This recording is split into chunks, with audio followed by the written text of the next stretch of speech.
નમસ્તે. આપણી લાઈફમાં રોજ કંઈક ને કંઈક તો બનતું જ રહેતું હોય છે, પણ અમુક ઇન્સિડન્ટ્સ એવા હોય છે ને કે જે લાઈફ ટાઈમ યાદ રહી જાય છે. આજે હું તમને મારી લાઈફનો એક એવો ઇન્સિડન્સ કહેવા માંગુ છું કે જે કદાચ હું ક્યારેય નહીં ભૂલી શકું.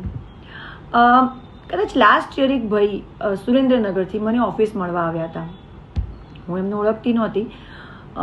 એ મને આવ્યા મળવા અને અમે લગભગ અડધો પોણો કલાક વાત કરી. સુરેન્દ્રનગરમાં એક કપડાની દુકાન છે, એમાં એક સારી પોઝિશન પર એ કામ કરે છે. એમને મનની વાત કહેવી હતી.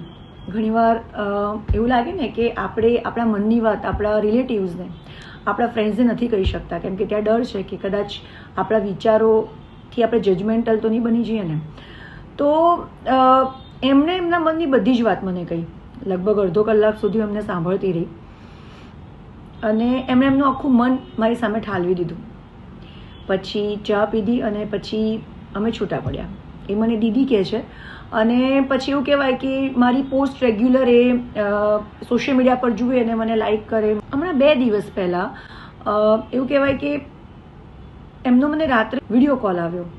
હું ઓફિસમાં જ હતી અને મને થયું કે હમણાં વિડીયો કોલ કેમ કર્યો હશે. વિડીયો કોલ ઉપાડ્યો અને એ કેદારનાથથી મને ફોન કરી રહ્યા હતા અને ત્યાં જે લાઈવ આરતી ચાલતી હતી રાતની, એ આરતી એ મને બતાવી રહ્યા હતા. 2 મિનિટ માટે તો મને આમ એવું થઈ ગયું કે આવું આપણા જીવનમાં આપણા નજીકના કેટલા લોકો કરે કે જે આમ કહેવાય ને કે આવું કોઈક જગ્યાએ ગયા હોય અને ત્યાંથી વિડીયો કોલ કરીને આપણને દર્શન કરાવે. વળી આ તો એ ભાઈ છે કે જેને હું ઓળખતી પણ નથી. કહેવાય કે જસ્ટ એક વખત હું એમને મળી હતી. મેં આરતીના દર્શન કર્યા અને પછી મેં એમને લોકલ ફોન કરીને થેન્ક યુ કીધું. તેમણે મને એક જ વસ્તુ કીધી કે તમે મારા જેવા કેટલા બધા લોકોને સાંભળતા હશો, કેટલા બધા લોકોને સપોર્ટ કરો છો, તો શંકર ભગવાન તમને ખૂબ હિંમત આપે અને આવા સારા કામ કરવા માટે સાચી દિશા આપે.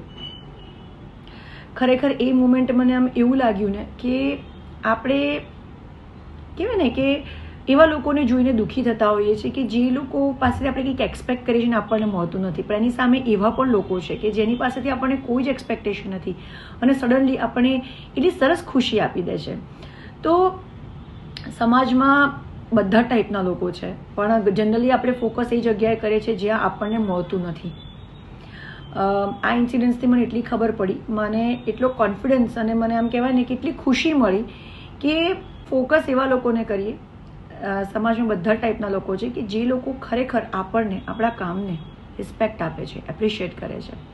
તો આપણને બી પોઝિટિવિટી મળશે, સ્ટ્રેન્થ મળશે અને આપણે પોઝિટિવ હોઈશું તો બીજાને પોઝિટિવિટી આપી શકીશું. ના કે એવા લોકો પાછળ ભાગીએ કે જે લોકો કદાચ આપણને એવું કહી શકાય કે સમજી નથી રહ્યા કે સમજી નથી શકતા. સમય ઘણો ઓછો છે અને એવા લોકોને આપીએ જેને એની કદર હોય. Thank you.